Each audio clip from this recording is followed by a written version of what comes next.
নমস্কার দর্শক বন্ধুরা, আমি রঞ্জনাস কিচেন থেকে আবার একটা নতুন রেসিপি নিয়ে ফিরে এসেছি। এই যে আজকে করব হচ্ছে মাটন। এর আগে আপনাদেরকে চিকেনের রেসিপি করে দেখিয়েছি, আজকে মটন করে দেখাবো। এই যে দেখতে পাচ্ছেন 1.5 কিলো মাটন আছে, তার সাথে সরঞ্জাম হলো পেঁয়াজ বাটা, রসুন বাটা, পেঁয়াজ কুচি, টমেটো পেস্ট, ওই যে ওখানে আলু কেটে রেখেছি, আর এখানে হচ্ছে ধনে গুঁড়ো, জিরে গুঁড়ো, লবণ, হলুদ, কাশ্মীরি লঙ্কা, এলাচ, দারচিনি আর তেজপাতা। তা আগে আমি মাংসটাকে ভালো করে মাখিয়ে নিই, সেটা দেখতে থাকুন। এই যে পেঁয়াজ বাটা দিলাম, রসুন বাটা দিলাম, টমেটো বাটাটা দিয়ে দিলাম, তারপর হচ্ছে হলুদ গুঁড়ো, তেজপাতা,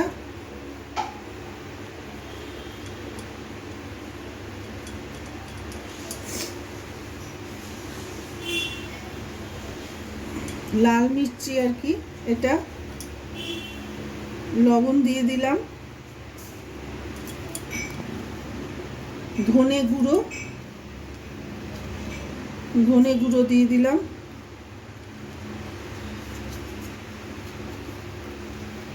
জিরে গুঁড়ো। এবার টক দইটা দেব, টক দইটা দিয়ে দিলাম, সর্ষের তেল দিয়ে এটাকে ভালো করে মাখিয়ে নিই।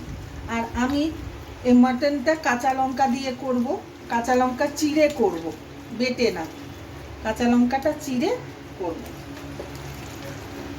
মাখিয়ে নিলাম,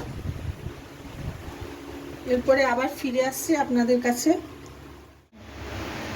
15-20 মিনিট মাখিয়ে রেখেছিলাম। এইবার কড়াইয়ে তেল দিলাম। আলুগুলো দেখতে পাচ্ছেন আপনারা দর্শক বন্ধুরা, এই যে আলুগুলো আছে, এই আলুগুলো এবার ভেজে নেব। এই আলুগুলো তেলের মধ্যে ভেজে নেব।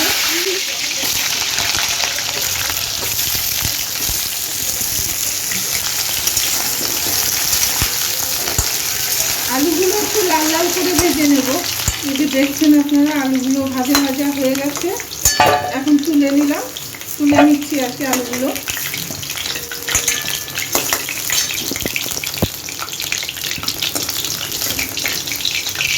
আলুগুলো তুলে নিলাম। এখন এই তেলের মধ্যে এই যে পেঁয়াজ কুচিটা আছে এটা ভেজে নেব। প্রথমে 3টে এলাচ আর দারচিনি দিয়ে দিলাম। এবার এই যে পেঁয়াজগুলো দিয়ে দিলাম।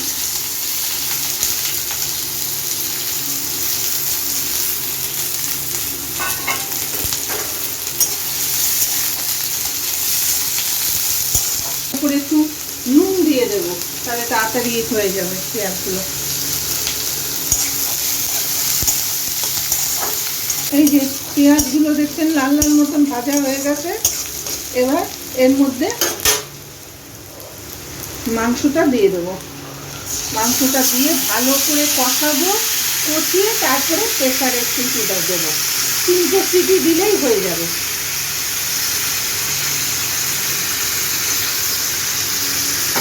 যে লেগেছিল এই জলটা দিয়ে দিচ্ছি। দর্শক বন্ধুরা, আমাকে অনেক অনেক শেয়ার করবেন, আপনারা লাইক করবেন, কমেন্ট করবেন, সাবস্ক্রাইব করতে ভুলবেন না।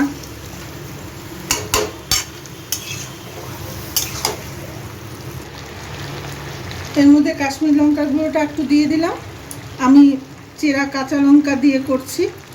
আর এই যে রসুনটা, গোটা রসুনটা সেদ্ধ দিয়ে দিলাম, একটু হলুদ দিয়ে দিলাম।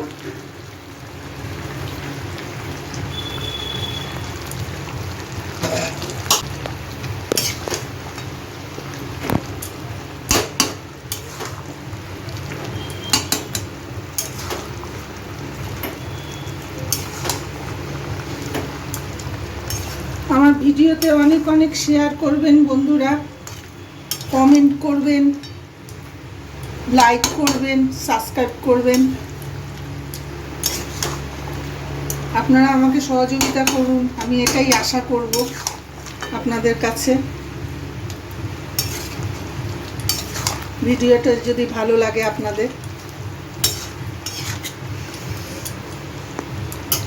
এটাকে ভালো করে কষিয়ে নিয়ে তারপরে এই যে প্রেসারে এটাকে 3টে সিটি দিয়ে তারপরে নামাবো গরম মশলা দিয়ে। যে দর্শক বন্ধুরা, আপনারা দেখছেন তেলটা ছেড়ে দিয়েছে, দেখতেই পাচ্ছেন। এখন এর মধ্যে আলুগুলো দিয়ে দেব। আলুগুলোর মধ্যে যাতে নুন হলুদ সব ঢোকে, তেল মশলা দিয়ে নুন দিয়ে আমি আলুটা ভেজেছিলাম।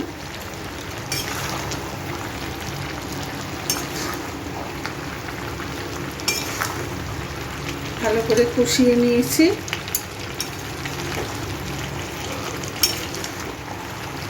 আর একটু হলে প্রেসারে দিয়ে দেব।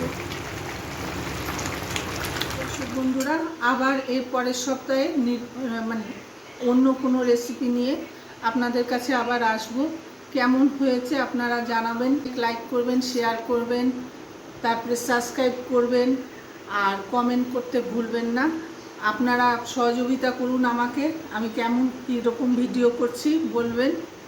ধন্যবাদ। আপনারা ভালো থাকুন, সুস্থ থাকুন।